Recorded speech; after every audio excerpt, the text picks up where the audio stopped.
दोस्तों, आखिर ब्रह्मास्त्र है क्या? क्यों इसे संसार का सबसे घातक अस्त्र कहते हैं? पुराणों से लेकर धार्मिक ग्रंथों तक में इसका उल्लेख मिलता है। महाभारत का युद्ध भी ब्रह्मास्त्र से समाप्त हुआ था। आइए जानते हैं ब्रह्मास्त्र कैसे सृष्टि में आया और कब, कैसे, किसने इसका प्रयोग किया। दोस्तों, मेरा नाम है इला और आप देख रहे हैं जस्ट अमेजिंग। तो आइए जानते हैं ब्रह्मास्त्र को किसने बनाया। ब्रह्मास्त्र की उत्पत्ति ब्रह्मदेव द्वारा मानी जाती है। इस सृष्टि की रचना भगवान ब्रह्मा ने की थी। सृष्टि में सभी कार्य नियम पूर्वक हों और नियंत्रण बना रहे, इसलिए ब्रह्मदेव ने इस अस्त्र का निर्माण किया। इसकी मारक क्षमता अचूक है। ब्रह्मास्त्र के उपयोग से पूरी सृष्टि को एक क्षण में समाप्त किया जा सकता है। ब्रह्मा जी का अस्त्र होने के कारण इस अस्त्र को ब्रह्मास्त्र कहते हैं। ब्रह्मर्षि विश्वामित्र द्वारा ब्रह्मास्त्र का उपयोग। ब्रह्मर्षि विश्वामित्र ने महर्षि वशिष्ठ की गाय नंदिनी की प्राप्ति के लिए उनके खिलाफ ब्रह्मास्त्र का उपयोग किया, लेकिन वशिष्ठ जी ने अपने तपोबल से ब्रह्मास्त्र के वार को रोक लिया था।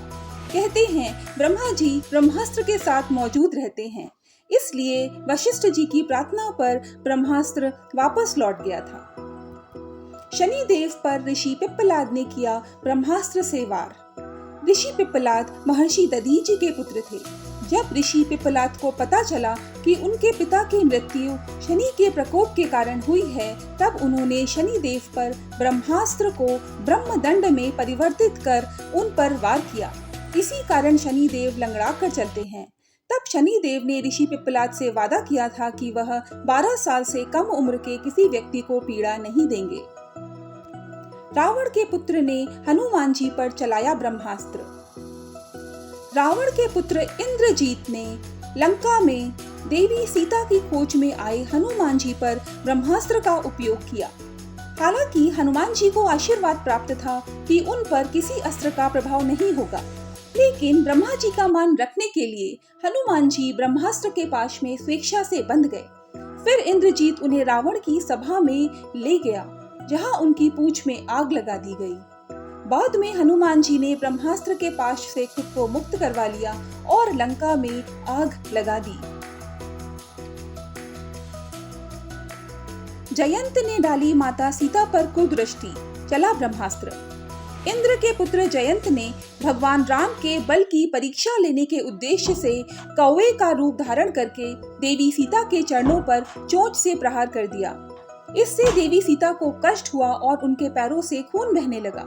इसे देखकर भगवान राम को क्रोध आ गया और उन्होंने एक कुश को ब्रह्मास्त्र के मंत्र से अभिमंत्रित करके जयंत की तरफ छोड़ दिया।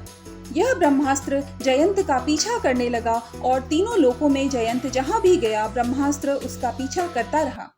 अंत में जयंत भगवान राम की शरण में आ गया। भगवान राम ने जयंत को जीवन दान दे दिया, लेकिन ब्रह्मास्त्र की मर्यादा के कारण जयंत की एक आंख फूट गई। साथ ही उसे वरदान भी मिल गया कि अब उसे हर जगह राम ही राम नजर आएंगे। महाभारत युद्ध में ब्रह्मास्त्र का प्रयोग। महाभारत काल में ब्रह्मास्त्र के उपयोग का वर्णन महाभारत युद्ध के अंत में मिलता है। अश्वत्थामा पांडवों के सोते हुए पुत्रों को मारकर भाग जाता है। अर्जुन उसे इस अपराध की सजा देने के लिए उसका पीछा करते हैं। जब दोनों का आमना सामना होता है तो भयभीत अश्वत्थामा ब्रह्मास्त्र का प्रयोग कर देता है। बचाव में श्री कृष्ण अर्जुन से ब्रह्मास्त्र चलाने के लिए कहते हैं। सृष्टि के विनाश को देखते हुए महर्षि व्यास बीच बचाव में आ जाते हैं और अश्वत्थामा एवं अर्जुन दोनों से ब्रह्मास्त्र वापस लेने के लिए कहते हैं। अर्जुन अपने ब्रह्मास्त्र को वापस ले लेते हैं, लेकिन अश्वत्थामा को ब्रह्मास्त्र वापस लेने का मंत्र नहीं आता था, इसलिए उसने इसकी दिशा घुमा दी। ब्रह्मास्त्र उत्तरा के गर्भ में पल रहे परीक्षित को लगा और गर्भ में ही उसकी मृत्यु हो गई, लेकिन बाद में श्री कृष्ण ने उसे फिर से जीवित कर दिया। तो दोस्तों, आज हमने देखा कि ब्रह्मास्त्र का प्रयोग कब, किसने और किस प्रकार किया। अगर आपको वीडियो अच्छा लगा हो तो इसे लाइक और शेयर करें और इसी तरह के अन्य इन्फॉर्मेटिव वीडियोस के लिए चैनल जस्ट अमेजिंग को सब्सक्राइब करें। वंदे मातरम।